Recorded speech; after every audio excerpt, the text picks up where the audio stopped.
दोस्तों, भारत पहली बार 21 नवंबर 1963 को स्पेस में रॉकेट भेजने में कामयाब हुआ था। उस समय रॉकेट्स के पार्ट्स को साइकिल और बैलगाड़ी द्वारा ले जाया गया था, क्योंकि उस समय हमारे वैज्ञानिकों के पास ना के बराबर सुविधाएं थीं। और इसी बात को जानना बहुत दिलचस्प है कि इतनी कम सुविधाओं के बावजूद हमारे वैज्ञानिकों ने यह सब कैसे किया। तो चलिए जानते हैं हमारे वैज्ञानिकों को उस समय किन किन परेशानियों का सामना करना पड़ा।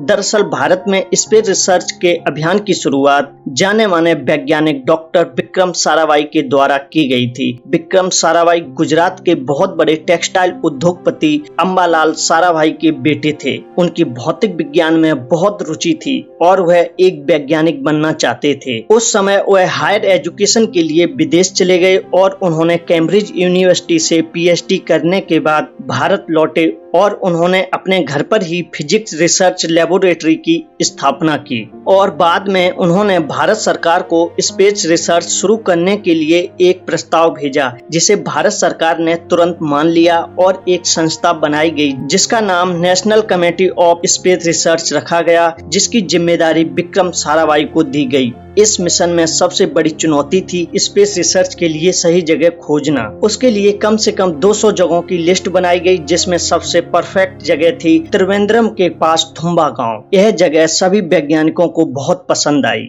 जिसका कारण था वह जगह मैग्नेटिक इक्वेटर के सबसे पास थी। यही बात डॉक्टर विक्रम साराभाई को बहुत पसंद आई। विक्रम साराभाई और उनके साथी वैज्ञानिक, जिसमें हमारे पूर्व राष्ट्रपति डॉक्टर APJ अब्दुल कलाम भी मौजूद थे, जो थुम्बा गांव के पादरी डॉक्टर पीटर बर्नार्ड परेरा से मिलने पहुंचे और उन्होंने चर्च के गांव के आसपास की जगह देने की मांग की। उस समय पादरी ने जगह देने के बारे में उनसे कुछ नहीं कहा और उन्हें रविवार को मिलने दोबारा बुलाया। जब वह दोबारा गए तो रविवार के दिन गांव के सभी लोग चर्च में प्रार्थना के लिए इकट्ठा हुए थे। उस समय विपक्ष ने लोगों से कहा कि एक मशहूर वैज्ञानिक आए हुए हैं और वो चाहते हैं कि यह चर्च और गांव के आसपास की जगह उन्हें दे दी जाए, ताकि वो अंतरिक्ष विज्ञान में रिसर्च शुरू कर सकें। विपक्ष की बातों से सभी लोग सहमत हो गए। चर्च और गांव रिसर्च के लिए दे दिया गया, जबकि गांव वालों के लिए 100 दिन के अंदर दूसरी जगह, पक्के घर और चर्च बनाकर दे दिए गए थे।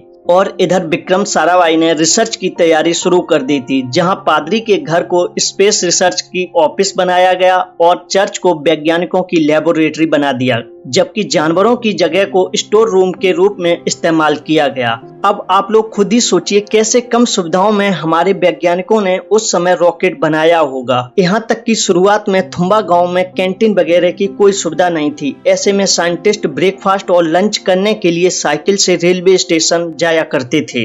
ट्रांसपोर्ट की दिक्कतों की वजह से रॉकेट्स के सभी पार्ट्स साइकिल और बैलगाड़ी से लाए जाते थे। हालांकि उस वक्त रॉकेट्स के पार्ट्स नासा से मंगवाए गए थे। इस तरह से बेहद कम फंडिंग और ना के बराबर फैसिलिटी होने के बावजूद भी भारत के इन महान वैज्ञानिकों ने पहले रॉकेट लॉन्च की तैयारी शुरू कर दी थी। और इन सभी मुश्किलों को पार करते हुए 21 नवंबर 1963 शाम 6:30 बजे भारत का पहला रॉकेट सफलतापूर्वक लॉन्च कर दिया गया था।